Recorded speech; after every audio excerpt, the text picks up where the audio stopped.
Guys, നമുക്കൊരു വീട്ടിലൂടെ വെച്ച് ഉണ്ടാക്കുന്ന വീഡിയോ ഉണ്ടല്ലോ. അപ്പം നമുക്ക് വീഡിയോയിലേക്ക് പോയല്ലോ. സിമ്പിളാണ്, സിമ്പിളല്ല അച്ചാറ്, പിന്നെ വളരെ സിമ്പിളല്ലേ. അപ്പം നമുക്ക് ഇതിലേക്ക് വേണ്ട സാധനങ്ങൾ എന്തൊക്കെയാ വെച്ച് കഴിഞ്ഞാൽ ബീട്രൂട്ടാണ് മെയിനായിട്ട് വേണ്ടത്. ബീട്രൂട്ടിലേക്ക് പരിപാടി നടക്കില്ല. അപ്പോൾ ജിഞ്ചർ, ഗാർലിക്, ഗ്രീൻ ചില്ലി, കറിവേപ്പില, ഉണക്കമുളക്, പിന്നെ മസാലപ്പൊടികളാണ്. നമുക്ക് വഴിയെ പറഞ്ഞുതരാം. ഞാൻ ഇവിടെ യൂസ് ചെയ്യുന്നത് കടുകെണ്ണയാണ്. നമുക്കതിലേക്ക് നന്നായി ചൂടായതിന് ശേഷം ഉലുവ, കടുകിട്ട് നമുക്ക് നന്നായി പൊട്ടിച്ചെടുക്കാം. പിന്നീട് നമ്മൾ അതിലേക്ക് ആഡ് ചെയ്യുന്നത് ജിഞ്ചർ ഗാർലിക്കുമാണ്. ആ ജിഞ്ചറും ഗാർലിക്കും നമുക്ക് നന്നായിട്ട് സോട്ട് ചെയ്യണം. അത് അത്യാവശ്യം നല്ല ഫ്രൈ ആവണം.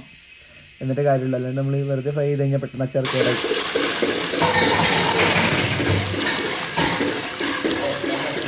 നമുക്ക് ഇനി ഇതിലേക്ക് പച്ചമുളക് ഇടാം.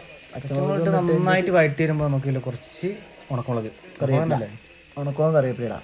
ഓക്കെ, നമ്മൾ ലാസ്റ്റാണ് ചേർത്ത് ഉണക്കമുളകും കറിവേപ്പില. എന്താ വെച്ചാൽ നമുക്കൊരു അതിൻ്റെ കരിഞ്ഞു പോകാതിരിക്കാൻ വേണ്ടിയിട്ടാണ്. ഫസ്റ്റ് ഇട്ട് ചിലപ്പം കരിഞ്ഞു പോകും.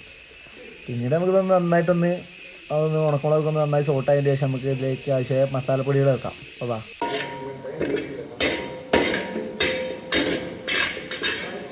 ഇതിലേക്ക് നമുക്ക് മസാലപ്പൊടികൾ ചേർക്കാം. നമ്മൾ ആദ്യം ചേർക്കുന്നത് മഞ്ഞൾപ്പൊടിയാണ്. മഞ്ഞൾപ്പൊടി ഇട്ടതിന് ശേഷം കുറച്ച് കാശ്മീരി ചില്ലി പൗഡർ, കളറിന് കളർ വേണ്ട, കാരണം ബീട്രൂട്ടിന് അത്യാവശ്യം കളറുണ്ട്. പിന്നീട് നമ്മൾ അച്ചാർ പൊടി ചേർക്കുന്നത്. നമ്മളിവിടെ ബ്രാഹ്മിൻസിൻ്റെ പൊടിയാണ് യൂസ് ചെയ്യുന്നത്. ഏത് വേണമെങ്കിലും യൂസ് ചെയ്യാവുന്നതാണ്. പിന്നെ നമുക്ക് കുറച്ച് കായപ്പൊടി ഇടാം, കുറച്ച് പേരിന് വേണ്ടിയിട്ട് മാത്രം. എല്ലാവർക്കും ഇഷ്ടമുള്ളവർക്ക് ഇട്ടാൽ വലിയ നിർബന്ധമൊന്നുമില്ല. അതിൻ്റെ ഫ്ലേവർ ഇഷ്ടപ്പെടാത്തവർ ഇടണ്ട. കായപ്പൊടി ഇട്ടതിന് ശേഷം നമുക്ക് ഇതിൽ നന്നായിട്ട് ഇളക്കണം. നല്ല റോസ്റ്റ് ആക്കണം. റോസ്റ്റ് ആക്കിയ ശേഷം നമ്മൾ ഇതിലേക്ക് തിളച്ച വെള്ളമാണ് ഒഴിക്കുന്നത്. പച്ചവെള്ളം ഒഴിക്കരുത്. പച്ചവെള്ളം ഒഴിച്ചാൽ അച്ചാർ പെട്ടെന്ന് കേടുവന്നു. നമ്മൾ നല്ല തിളപ്പിച്ച വെള്ളമാണ് ഒഴിക്കുന്നത്. അതാകുമ്പോൾ നമുക്ക് പെട്ടെന്ന് കുക്കാൻ വേണ്ടിയിട്ടാണ് നമ്മൾ തിളപ്പിച്ച വെള്ളം ഒഴിക്കുന്നത്. ചിലർ തിളപ്പിച്ച് ആറിയ വെള്ളമൊക്കെ ഒഴിക്കും. നമ്മൾ തിളപ്പിച്ച വെള്ളം ഒഴിച്ചിരിക്കുന്നത്.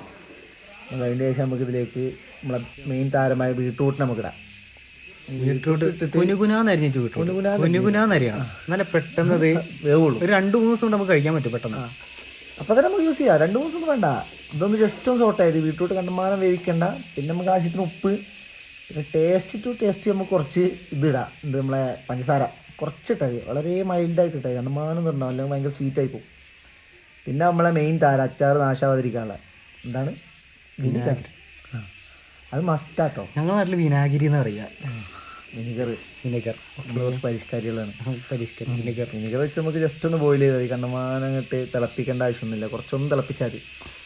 അപ്പം നമ്മൾ അച്ചാറോടെ റെഡിയാണ്. കഞ്ഞിയുടെ കൂടെ കഴിക്കാം തന്നെ പറയുള്ളൂ. അങ്ങനെ ഇല്ല. പിന്നെ 2 അടിക്കുന്നവർക്കാണെങ്കിൽ ടച്ചിങ്സ് ആയിട്ട് യൂസ് ചെയ്യാവുന്നതാണ്. അടിക്കണം നല്ല പ്രോത്സാഹിക്കുന്നില്ല. മദ്യപാനം ആരോഗ്യത്തിന് ഹാനികരമാണ്. ഓക്കെ, നമ്മൾ അച്ചാറോടെ തയ്യാറാണ്.